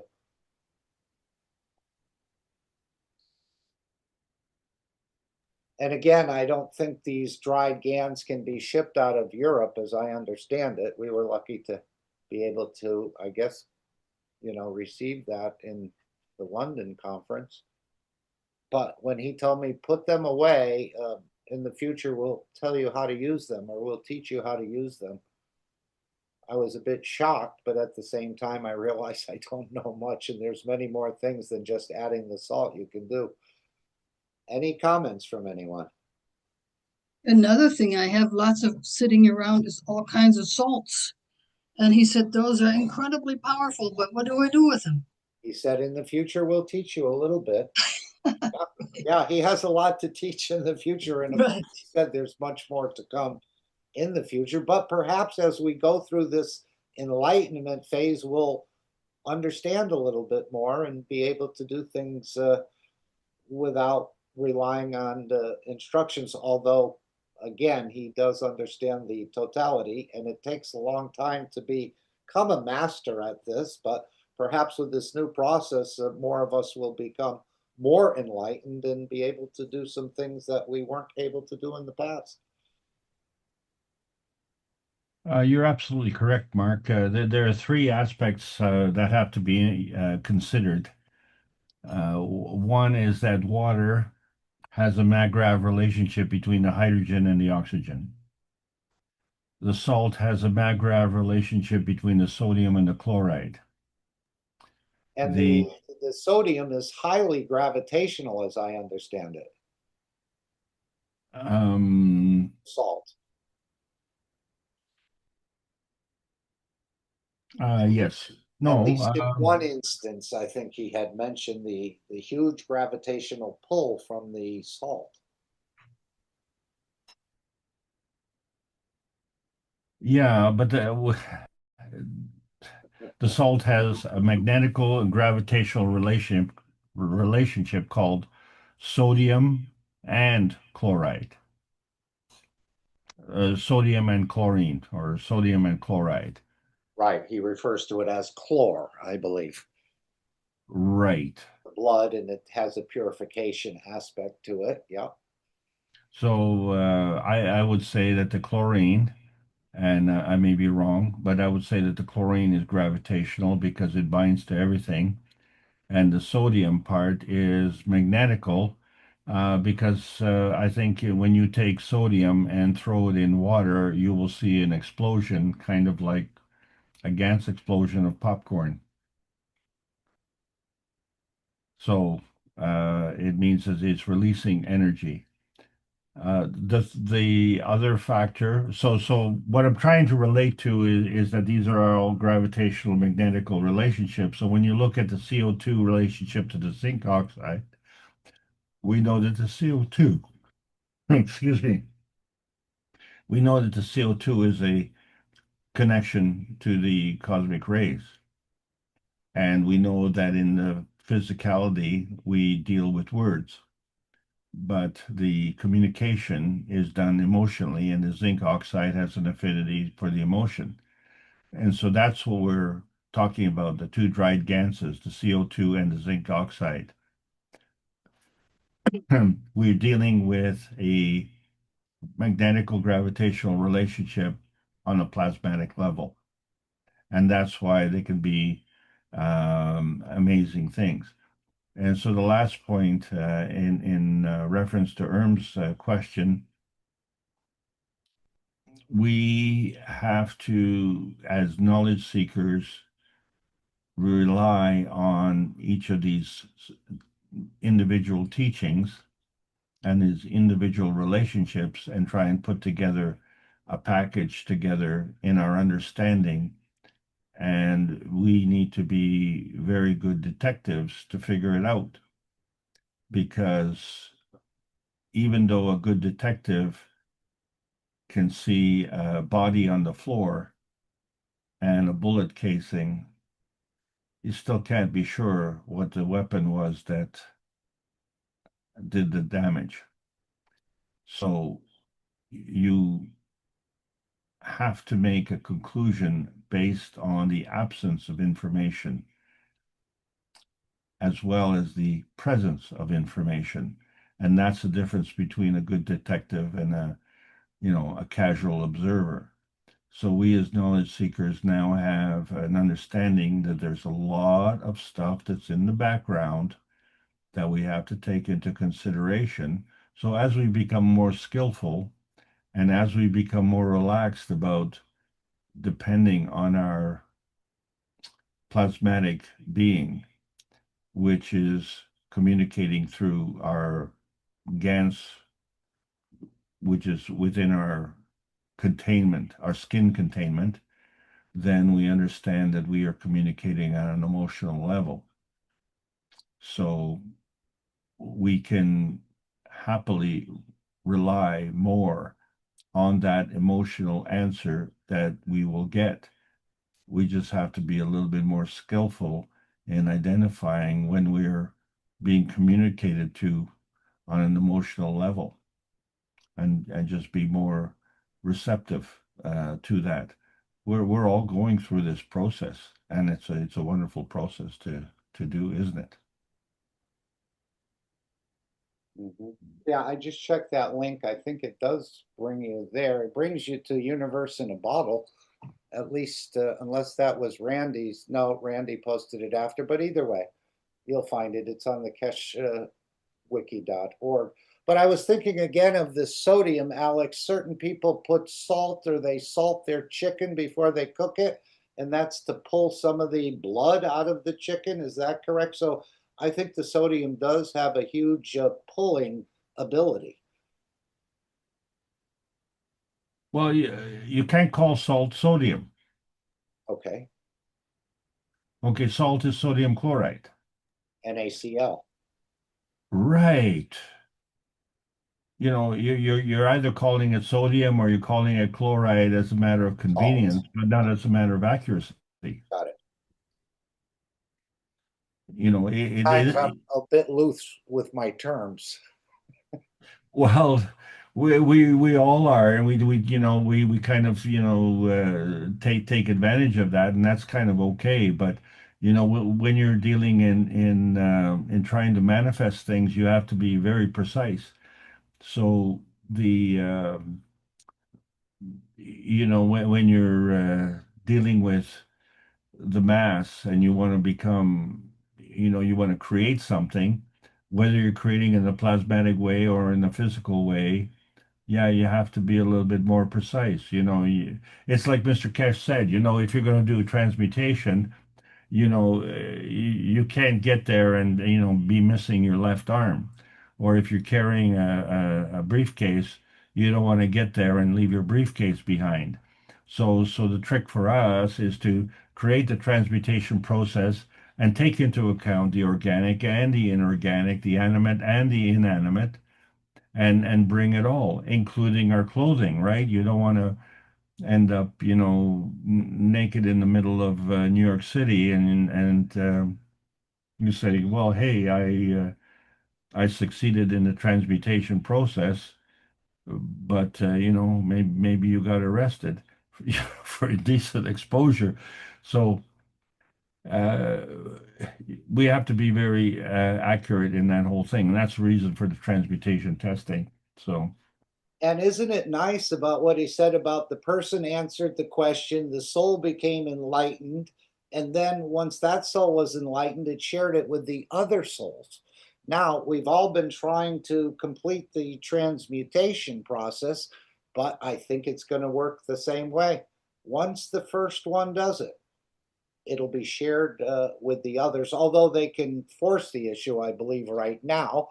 But once one person starts this transmutation process, others will pick it up just through the fields, I think.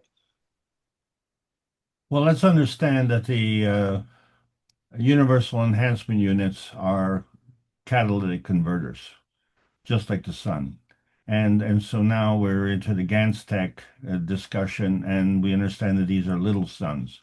So they're also functioning in a catalytic function. So they're giving off energy, and in the process, they're receiving energy. So now you have two actions. One is an emission, one is an absorption, and they create a direction of energy flow. So, in answer to your question, can you be in two places at the same time? Well, if you have an emission spectrum and you have an absorption spectrum, then maybe you can. I'm not qualified to answer that question, except when you look at the cover of book number 3, and you see that from the one position we create the sister and universe and man's universe. Well, why would that not be possible? If the neutron splits up into an electron and a proton, isn't the electron like man's universe and the proton like our sister universe? So it only stands to reason that the plasma rules transcend all energy states. So now we know that there are many energy states. Well, we seem to be well satisfied in saying, okay, well, there's solid, liquid, and gas. Okay, so what's higher than gas, or what's more dense than solid? And so, as Ike mentioned earlier on, well, those two extremes transcend into vacuums. And I think that leads into Gail's question as well. So we're all answering each other's questions, and I think this is absolutely brilliant. It is. I guess the souls are becoming a bit more enlightened. And I put another question, Alex, why don't you believe in the quote unquote Big Bang Theory as most competent quote unquote scientists do? I mean, remember Einstein and, all the magic he did and how he's revered. So, did he come up with the Big Bang Theory? Was that one of Einstein's understanding? Or did it come from? Well, I don't really know. I mean, I've always jokingly said that the Big Bang Theory is the jaw dropping on the desk of the scientists when they start to realize the falseness of that claim. When you created Gans in your cup of life, I don't think you heard a bang. And when you look at the structure of the Gans and how it was done, at what point did it pop into a popcorn? What was stunning about the pictures of the Pico? Can I take the screen Oh, back? please, yes, yes. So when we really, really look close at the Pico, what is really outstanding as far as I was concerned, and then the first thing like I mean, I'm highly biased because I have been, it's been drilled into me with this surface to volume ratio. And when I look at this and I look at this Pico popcorn, I mean, to me, nanocoating was monatomic. And so the nanocoating was round. Well, the Pico is kind of round, but it doesn't seem to have a smooth surface. So the way the nanocoating was described, initially, these were monatomic. Well, the monatomic is was round. If we say the atom is a rotating field, but the atoms link up, right? So the linkage in the physicality of the atoms would be like a chain, whereas in the monatomic, it's of a different type of structure because you can't chain them up because there's a gap. There's a gap in the nanocoating. But aren't they like, let's say the one in the top right is connected to the one in the left on the bottom, and they're all seem to be interconnected with each other, even though they're separated. Yes.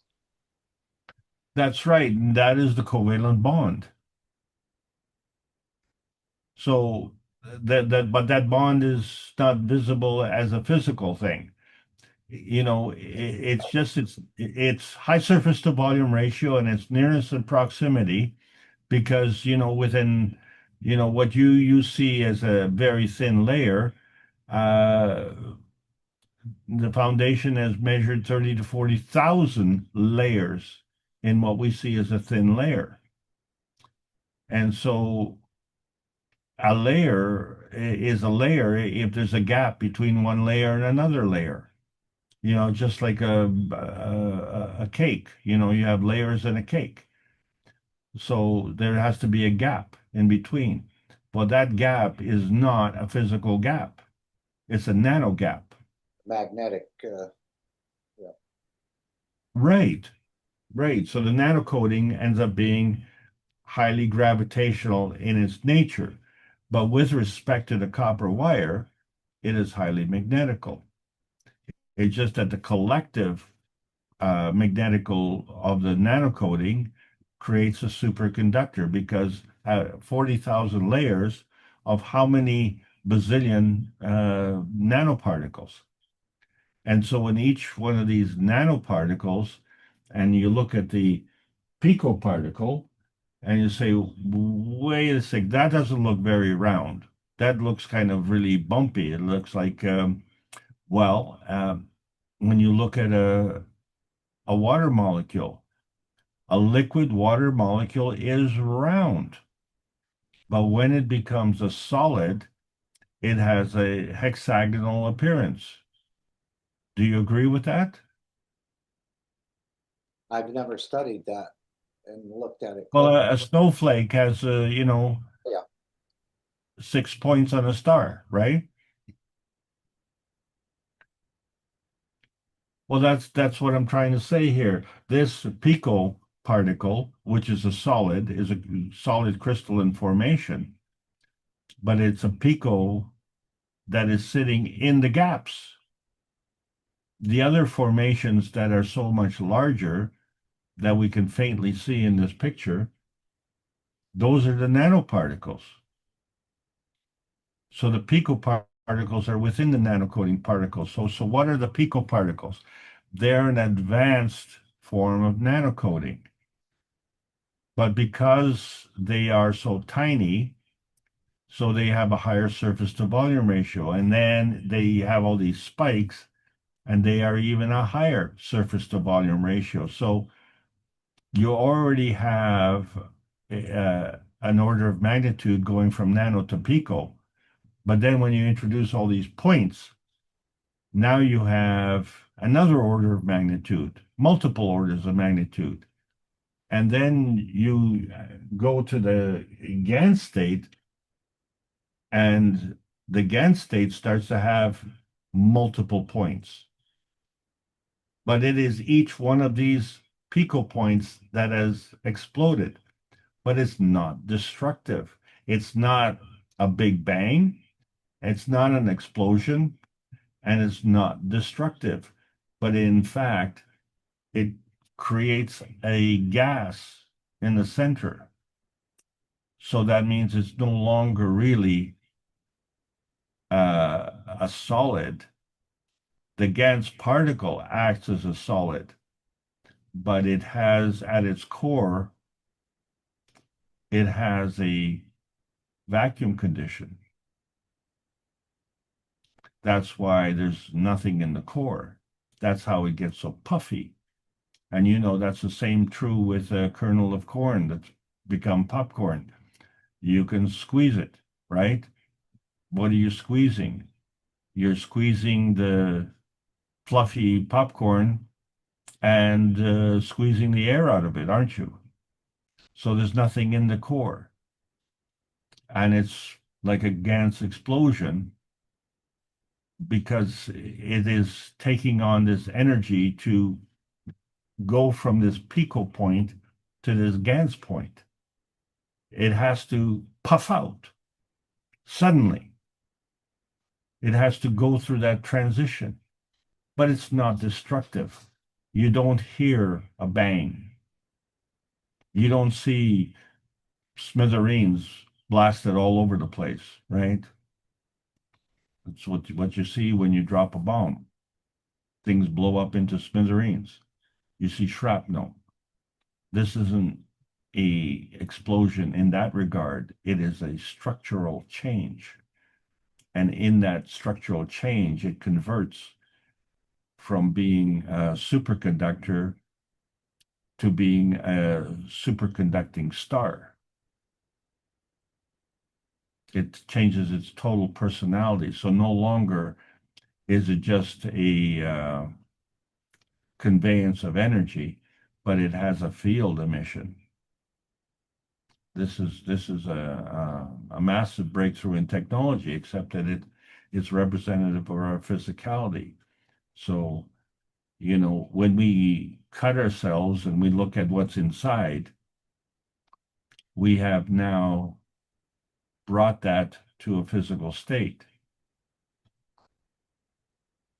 We have transferred from the Gans state to the physical state. We've stepped down in energy state. So therefore, the Gans explosion is a step up in energy, but it's not destructive. This is the key.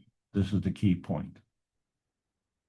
Right, and if you go back to you're talking about change, and if you go back to the other drawing with the little nano coating on it, and what Mr. Kesh had said about once the electronics industry understands a little bit more, there's so many gifts for humanity.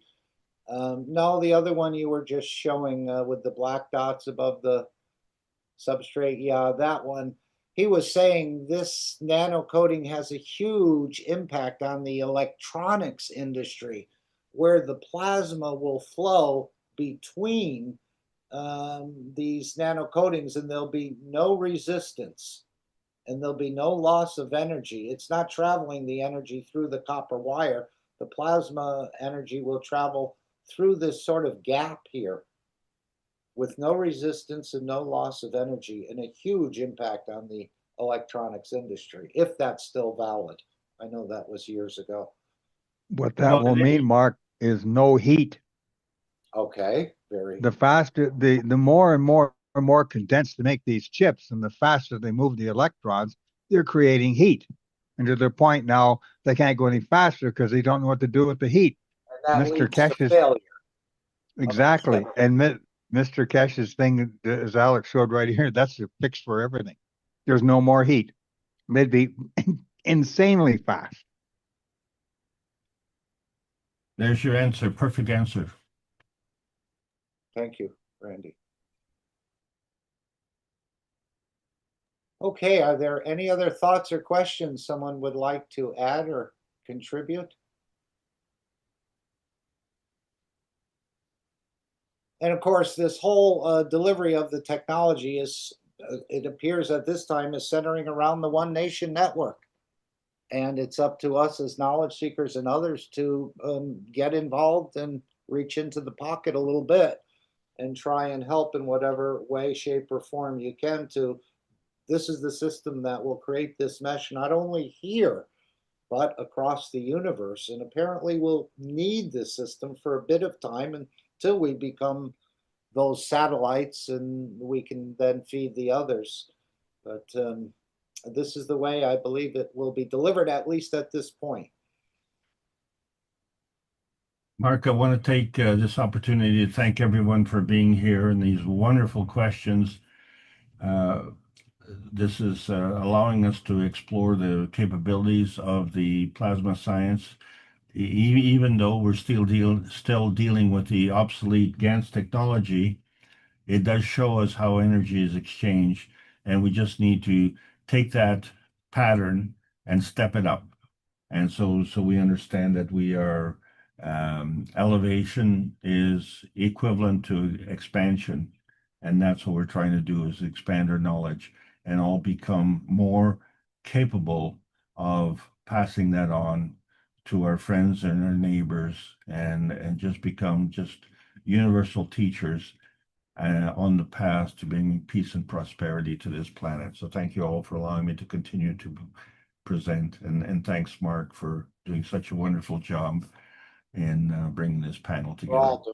We're all doing it with whatever we can contribute. Okay, thank you. Any other thoughts or questions or comments?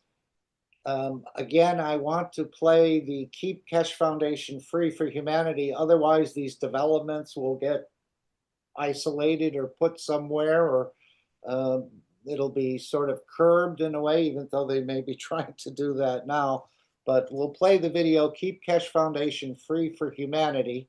And this is allowing the Keshe Foundation to develop freely, rather than taking any money from governments or other organizations, which he'll explain in the video, which would just mean more tests and more research, and nothing will ever come out of it for years and years if they even drip it out. So we'll play this in the final disclaimer, and the meeting will come to an end.